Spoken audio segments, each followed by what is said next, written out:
In a lot of big cities, there are those places where young people go to have fun, to dance, to find themselves, to let loose. There's a place like this on the outskirts of Moscow. It's called the Mutabor. And it was in the space of what was essentially an abandoned factory. They had all these different rooms and staircases. They had this outside area, this big inside area where they had like different levels. Francesca Ebel has been going to this club for a long time. She covers Russia for The Post. Last year, Francesca met a man there named Rodion. Вы из Москвы? Вы из Москвы? Я здесь живу 2 месяца. He was wearing like these big statement sneakers and sunglasses and a hoodie. Вы часто бываете в Мутабор? Последнее время часто. Тем более для меня это новый город, и мне приятно сюда приходить. Rodion's 25. He works in tech. He tells Francesca that, yeah, he comes here a lot. But as they keep talking, Francesca realizes Rodion represents a new version of this club. For Francesca, Mutabor has always been this hub for experimental music and art. It was like a real mix of young, sort of liberal, creative Muscovites, and it was a place where I felt it felt very free to be, even as Russia got more restrictive, even in the sort of 2019, 2020 years. And then in 2022, Russia invaded Ukraine, and so much changed inside of Russia. New restrictions on freedom of speech and the press. Young people were getting conscripted to fight in the war. Hundreds of thousands of people left the country. So Francesca went back to Mutabor late last year to see if the club had changed too. I really wanted to see how it had kind of survived. The physical structure was still there, but the crowd had radically changed. There were much less young people. It was noticeably emptier than before. It felt like the soul of the place had totally changed. It didn't really know what it was anymore. It was a club that had sort of lost its identity and its spirit. This transformation was palpable to Francesca. She noticed it speaking with that guy, Rodion. У меня появилась ответственность перед новыми поколениями больше. Потому что кто-то когда-то, в том числе, взял ответственность за меня. He felt it was his duty to stay in Russia and work in the IT sector and sort of help the country get stronger. The Post is only using Rodion's and others' first names. Speaking about the government, even in innocuous terms, can lead to repercussions. And I asked him what he thought about the situation politically in Russia, and he said, the situation is tense. Что тут сказать? Ну, напряженная, как бы. Да. Как бы ситуация политическая, она напрягает, экономическая напрягает, социальная, конечно. Whilst he wasn't overtly pro-war, he was certainly kind of glossing over facts and buying into this narrative that this was a Western ignited war against Russia and that Russia is defending its own interests. But Francesca also talked with other young people who were cautious, even fearful about the new Russia. Ваше имя? Джин. Сколько вам лет? 24. 24. Вы из Москвы? Да. There was this woman named Jean and her boyfriend. I remember this couple partly because they were dancing together the whole night in this incredible outfit. Jean was wearing fishnet tights, tons of glitter. And they were really excited to talk, but it was quite clear as well. They were also sort of choosing their words quite carefully. And they were sort of taking turns to speak and sort of like looking at each other, sort of, I guess, a little bit nervously when it came to like more difficult questions. In this conversation, Francesca felt this space was a lot less tolerant now. Если совсем честно, сейчас на ряд мероприятий периодически приходят органы правопорядка, и мероприятия закрываются. Jean told me that she was aware, being in a space like Mutabor, that law enforcement could come at any time and close down the party. Not just this party, but parties all across the city and all across Russia. Кажется, как будто бы гайки закручивают так, что нельзя быть самим собой. And then her boyfriend sort of chimed in and said that it feels like they are screwing the bolts and that you can't be yourself, and that people increasingly are feeling that they can't be themselves because any law can be interpreted in various ways and applied in various ways. You have to be careful about what you say. It's like Orwell, and it's not great at all. Как будто бы действия Орвелла разворачиваются, поэтому такое себе иногда. A few weeks later, Mutabor was forced to temporarily shut down. From the newsroom of the Washington Post, this is Post Reports. I'm Elahe Izadi. It's Wednesday, December 18th. Today, Francesca takes us behind the scenes of Russia's dramatic cultural transformation. We'll hear how the Kremlin is pushing the country towards ultranationalism by winning over young people. And we'll meet the online influencer who's helping.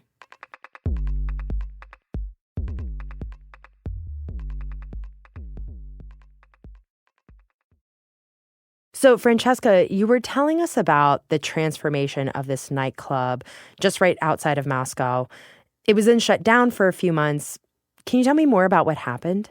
Right. So particularly after the invasion, Russian authorities have clamped down on spaces like this, and they have shut down and raided several clubs. And the reason Mutabor was shut down was in response to this party that was held there a week later, actually.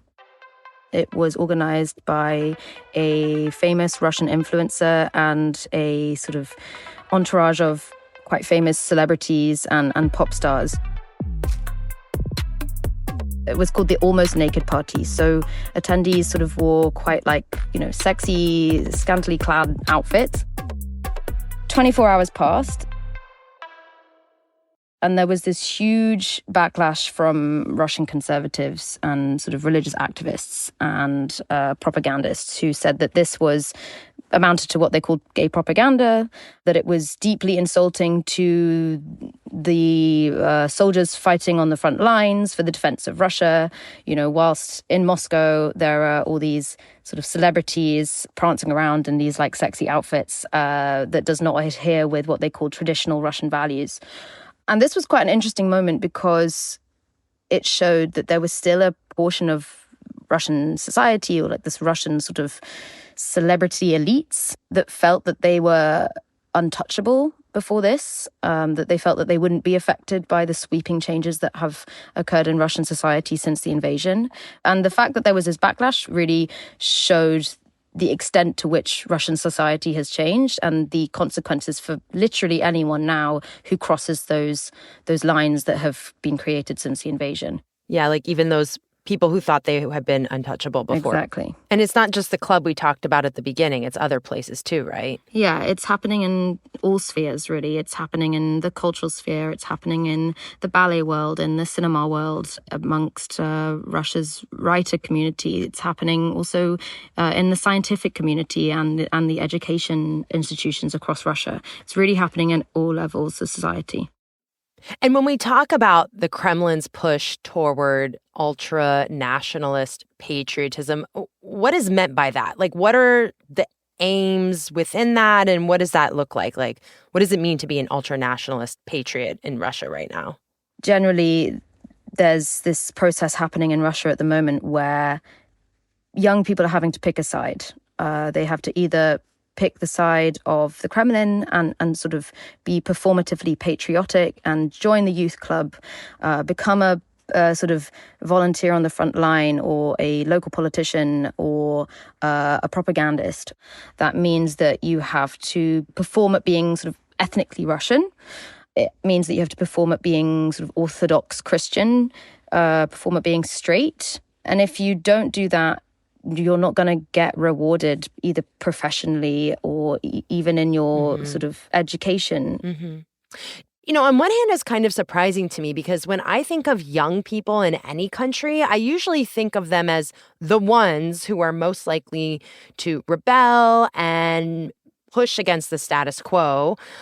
Do you have any measurement that shows this shift? Like, for instance, how young people are feeling about their country's war with Ukraine? So there was this poll that was published in August that found that 7 in 10 Russians aged between 18 and 24 support Russia's war in Ukraine, which was surprising to me. Why? When this invasion started, so many of us who have lived and worked in Russia and studied Russia for a long time thought that this would be really the red line that sort of made people so angry that they would go onto the streets. And that didn't happen. And I think there was this assumption that young people are connected to the internet, they are connected to these alternative forms of media and information, and they don't necessarily adhere to this Kremlin narrative that this war was forced on them by the West and that they're defending Russian-speaking people in Ukraine. And I suppose this poll does seem to suggest that that's not the case, and that they not only support that narrative, but they also potentially want it to continue until the Kremlin does, as it says, fulfills its war aims in Ukraine. Mm-hmm. And Francesca, I want to better understand how the Kremlin is building support for its narrative, for its war in Ukraine. I know you talked about nightclubs and artistic spaces being targeted as one part of this, but do you have any other examples of how the Kremlin is trying to get more young people to embrace this ultra-nationalist patriotism? The Kremlin has long understood that policies on youth, education, and culture are key to winning over Russian society and getting Russian society to think in the way that Putin does. So the Russian government has absolutely poured resources into youth initiatives and youth groups since the invasion. I mean, this was happening already for a long time, but since the invasion, it's really, really visibly increased. They've also introduced history books where they blame the US for the war in Ukraine and sort of highlight the Kremlin narrative. I mean, we're seeing greater militarization in schools. So there's been a proliferation of training days at kindergartens and schools. There's also been a textbook that has been introduced for 8th and 9th graders on how to operate drones. And then last year, there was this new initiative that saw more than 14,000 what they called hero desks, which are desks which were emblazoned with the face and biography of a Russian soldier that was killed in Ukraine. And they were set up in thousands of schools across Russia. So I think for any school child now growing up in Russia, they can't really escape this new militarized ultranationalist atmosphere. I would also imagine that one of the ways, the Kremlin and a more official apparatus ecosystem is pushing this is also through punishing those who step out of line, because I would imagine dissent is heavily discouraged. So what has that looked like? Has there been, we've all heard about political prisoners in Russia. What does that look like for young people? Firstly, there has been a serious uptick in the number of minors who have had criminal cases for sort of political actions. There's many, many cases of young Russians, especially teenagers, who do anti-war actions being severely punished and ensuring that they will not re-enter society for a very long time. Not only that, hundreds of thousands of people, as we said, have sort of decided to flee the country, and that includes a lot of artists, not just famous artists, of which there are many, but sort of young creatives as well. And that has had a massive impact on the culture. And it has sort of been radically and noticeably diluted to the point where sort of the artists that we interviewed for our story on this basically feel that this is the end of Russian culture as we know it. Just to take an example of pop music in Russia, which has always been massive, and there are some really amazing icons like Alla Pugacheva.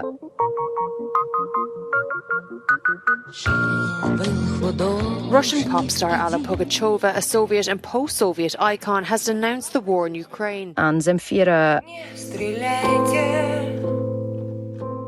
and Monetочка.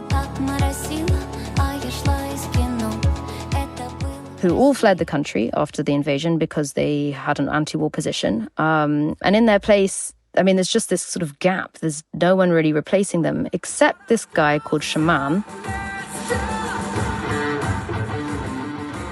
He's the most famous but also most successful sort of ultranationalist wartime Russian pop star, is how I would define him. He has bright white hair, and every time he performs on stage and in all these sort of concert posters that you can see around Moscow, the emblems that he's wearing and the sort of outfits that he's wearing are pretty fascistic. And he is most famous for this viral song that many young Russians have filmed themselves singing and sort of making TikToks of. This song called I Am Russian, Ya Ruski, that has kind of become this nationalist wartime anthem. So that is sort of what the culture also looks like now. It's also very, very divided. After the break, we meet one of Russia's leading online influencers who's been key in this transformation of youth culture. We'll be right back.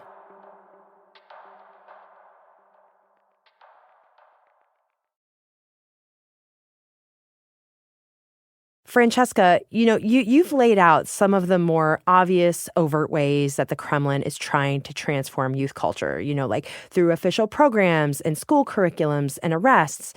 But this makes me wonder about this other element in this shift or transformation that is maybe more subtle, and that is through influencers. So I understand there's a major influencer in the mix in all of this, and you've actually met this person. Can you tell me about her? Ekaterina Mizulina is the head of a Russian group that polices internet content and advocates for censorship. It's called the Safe Internet League. And she has developed this very strange and quite significant following, especially amongst Russian teenagers. She regularly gives these sort of speeches and talks at schools and universities across the country, and throngs, literal crowds of teenagers and young Russians come to these events. And some of the scenes at these events are really quite strange. It's as if it would be like a Taylor Swift concert, I guess. Wait, really? Yeah, I mean, why is she so popular? I've followed Mizulina for quite a while. She sends out these daily sort of very sugar sweet messages to her followers. She's got a really large following on Telegram. She's 40 years old, and she dresses like sort of anyone from Gen Z, and wears like really huge statement jewelry and sunglasses. Which is like 40, you're kind of old. You're kind of old to be like trying to be a youth influencer. That's impressive. It's that it feels very like forced and sort of calculated. And what's interesting is I examined the responses to her online, and it's really strange. Like, there are loads of kids now who draw anime of her, who sort of record these like adoring videos telling her how much they love her. And, arriving at these events and sort of crying and like desperate to get a selfie with her or a photo with her. And I can't understand it. Part of me feels it's this obsession with sort of memes and trying to create this kind of trend online. And what she's done is she's encouraged her followers to send in videos of them singing the Russian anthem and sort of waving Russian flags and doing anything that's really patriotic and showing how much they love Russia. And then she publishes them on her Telegram. So part of me also wonders, do these kids like want fame? Do they want a little moment in the spotlight and sort of to get published on her Telegram? Which we should say Telegram is a messaging app that's really popular in Russia for folks who aren't familiar with it. It's sort of like, how many followers does she have on it? She has nearly 800,000 subscribers, yeah. And that's on Telegram, which is significant. So alongside encouraging kids to, sing the Russian national anthem, she's encouraging them to send in complaints. And this is the part that's really dangerous, because what she has done is she has set an example of normalizing denunciations So she herself regularly writes to the Russian authorities.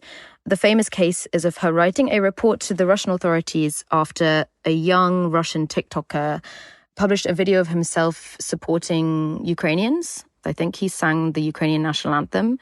She then wrote a complaint to the Russian authorities. And as a result of this complaint, this young Russian was handed a military summons and he immediately fled the country. Wow. And then what she does is she encourages her followers, her young followers on Telegram to do the same thing. And these complaints have ranged from complaining about the local school canteen or like the rundown institutions, sort of rundown, I don't know, school park or infrastructure at the school, to reporting your teacher who maybe said something against the war or said something in favor of Ukrainians, or your schoolmate that maybe said something against Vladimir Putin. And the effect of this is that, A, she's encouraging this kind of behavior and normalizing it, but the message is being sent to young people that this is what's expected. And if you don't behave like this, you don't belong. I understand that you spoke with her. Where were you when you interviewed her?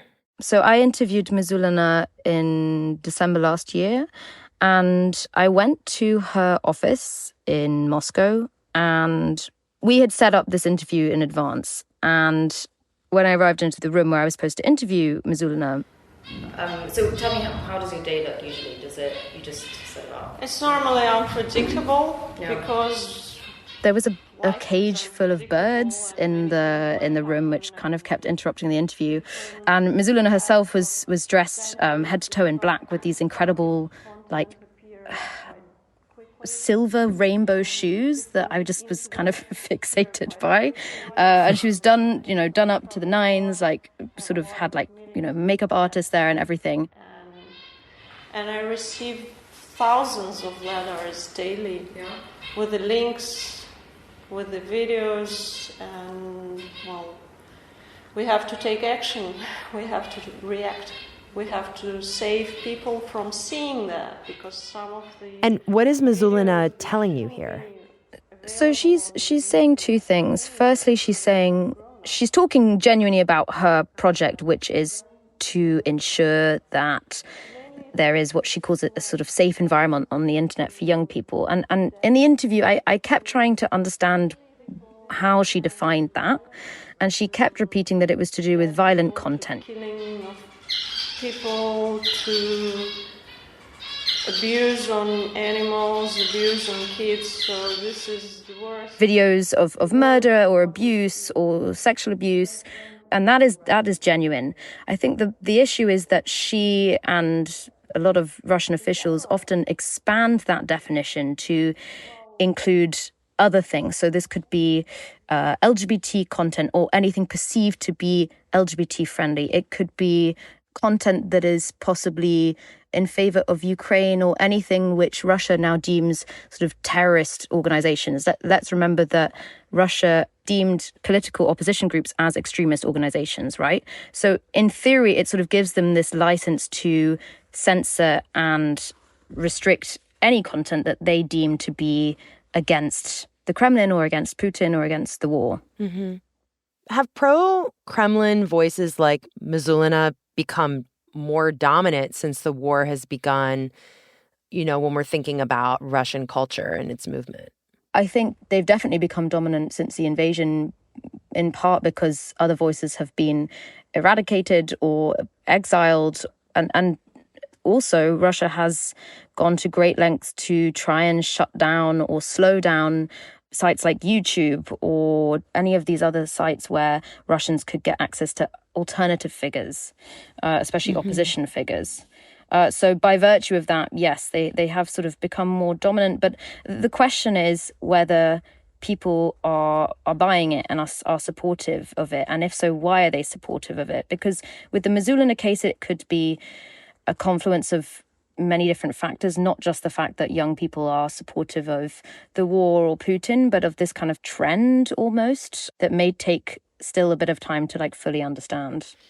Yeah, like in the way that young people anywhere might embrace a trend. And Exactly. It's like, wait, why is this the thing that's popular right now? Exactly. Yeah. But to this big question of why young people are embracing this right now. I mean, there's, like what you said, it's one thing for a young person to sort of, put their head in the sand and not want to engage in politics, but it's another thing for people to really embrace this. And so was there anyone who really gave you a window into the thinking, the psychology of it, of adopting the ultra-nationalistic way of thinking? So I spoke to Mariana Naumova, and I thought they were symbolic of this process it was happening before the invasion, but I feel it has really intensified since Russia invaded Ukraine.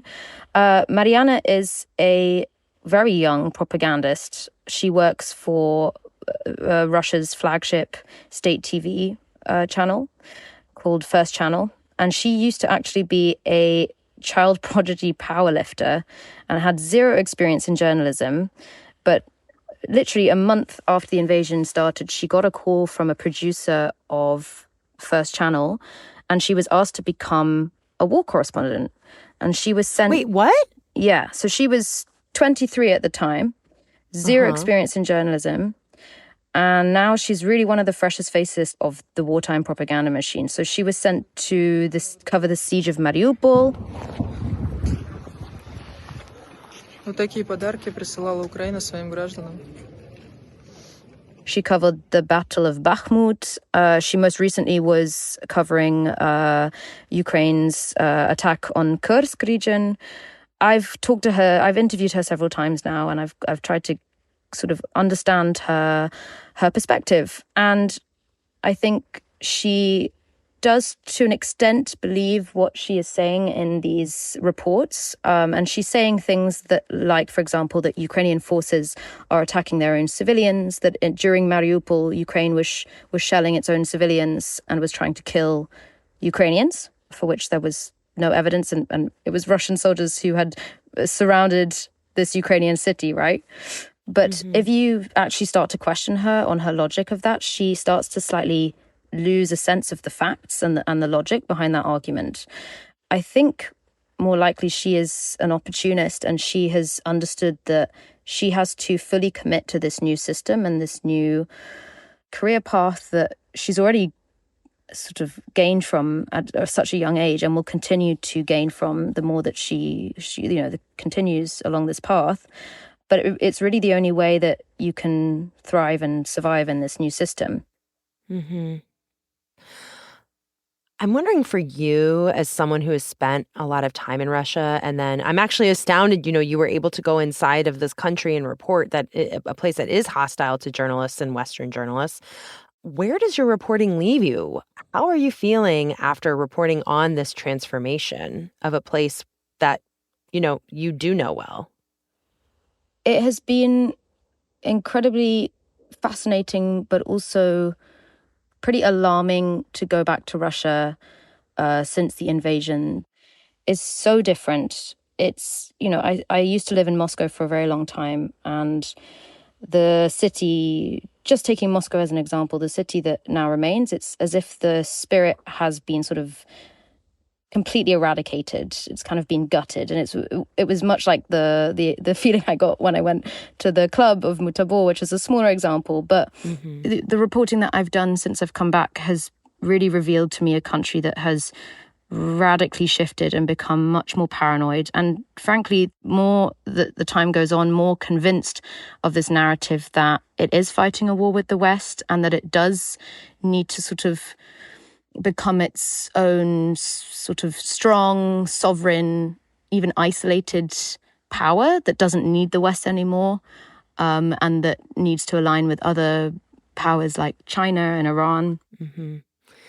And then just this last, to put a finer point on everything you're saying, it also just makes me think about how susceptible a population can be to being influenced and also manipulated. Definitely, when you're there, you really feel and see the extent to which Russians are convinced of this narrative, and to have some extent been brainwashed by these very strong and very potent propaganda narratives.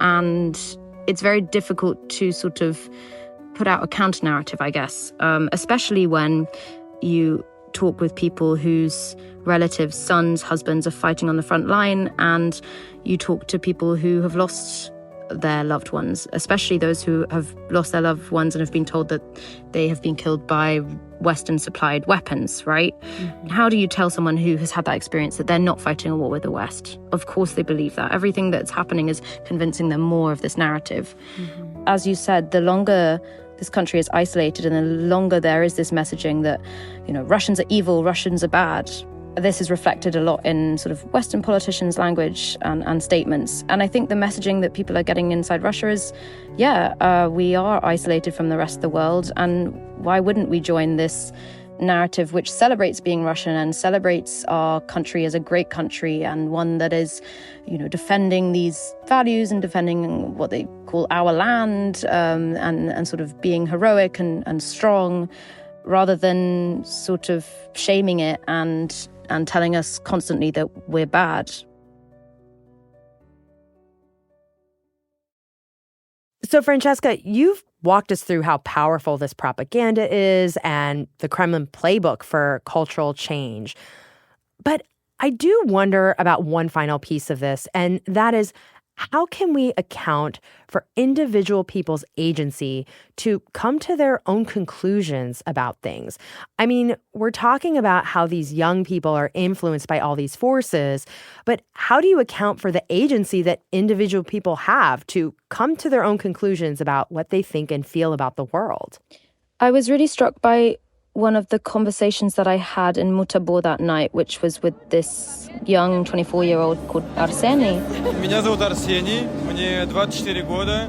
Who kind of spoke to this segment of young people who are trying to remain sort of separate from politics and are trying not to touch this kind of creeping atmosphere of patriotic militarism. And he was saying that the state now is trying to build a pro-Russian patriotic ideology which is devoid of substance. But he also said that he didn't feel that this nationalist fervor had influenced his thoughts or his life. He kind of spoke to this idea of young people aren't stupid, they're observing what's happening. They can recognize it as being state pressured or demanded, or being sort of ultranationalistic. And it doesn't mean that it sits with them, it sits right with them, or that it reflects what they think or reflects something that they're willing to accept. And I really felt by talking to him that he was someone that was observing this, but sort of thinking, okay, but I still can think other thoughts, and I can think, I can see that there is this pressure from above that's trying to force me to be patriotic, but I don't have to agree with it. And I can also recognize that this space that we're in has totally changed. And he described the mood actually as post-apocalyptic.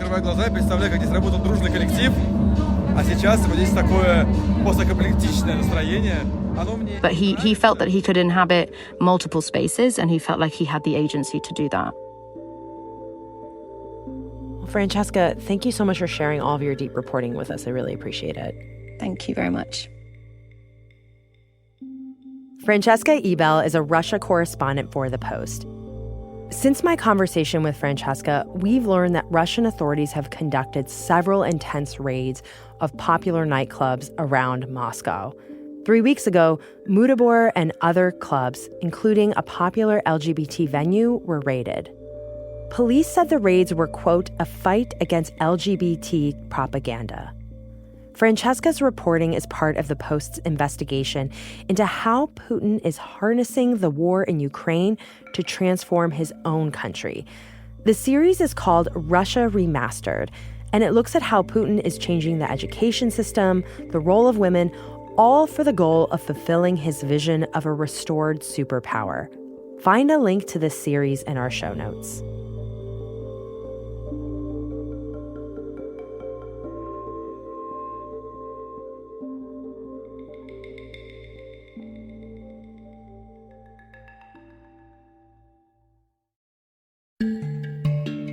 There's so much reporting coming out from The Post today, so I wanted to share 2 more stories with you. First, the Supreme Court said today it will quickly take up a case about a TikTok ban in the U.S.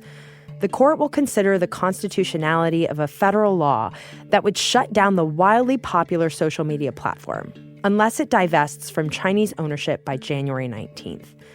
Congress passed the law with bipartisan support. It's intended to address national security concerns. U.S. officials have said TikTok could be pressured by the Chinese government to covertly manipulate public opinion in the U.S. or provide access to Americans' data. TikTok asked the Supreme Court to intervene, and the justices added a special hearing to their calendar for January 10th. The justices said they would consider whether the new law violates the First Amendment rights of the company and millions of TikTok users.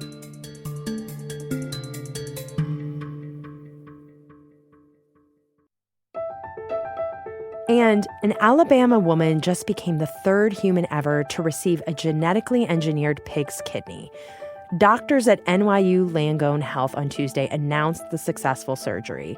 Tawana Looney had kidney failure. She developed it after donating her own kidney to her mother 25 years ago and a subsequent pregnancy complication. This left Looney living on dialysis for almost 8 years while she waited for a 1 in a million organ match. Doctors at Langone Health performed a 7-hour surgery on Looney. She became the first live patient to receive a pig kidney with 10 gene edits. The edits are designed to reduce the risk of organ rejection. She's back home recovering, but doctors are watching closely. I am full of energy, got an appetite I've never had in 8 years. It's like I can feel the blood pumping through my veins. I can put my hand on this kidney and feel it buzzing. It's so strong. This field of transplanting an organ from one species to another is rapidly growing. It's happening as the demand for organs is high. Nearly 104,000 people are on the organ transplant list. Most of them are seeking kidneys. I want to give courage to those out there on dialysis. I know it's not easy. It's not easy, and it's not the only option. There's hope.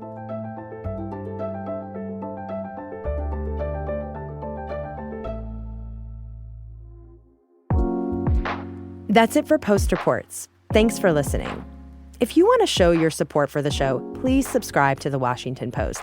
It's a great way to help us continue to do this work, and you can get access to Washington Post podcasts ad-free in Apple Podcasts. Subscribe to The Washington Post in Apple Podcasts or by following the link in our show notes. Today's show was produced by Alana Gordon with help from Emma Talkoff. It was mixed by Rennie Svirnovsky, who helped with translations. It was edited by Monica Campbell with help from Maggie Penman. Thanks to David Herzenhorn, Paul Shem, and Jen Amer. I'm Elahe Izadi. We'll be back tomorrow with more stories from The Washington Post.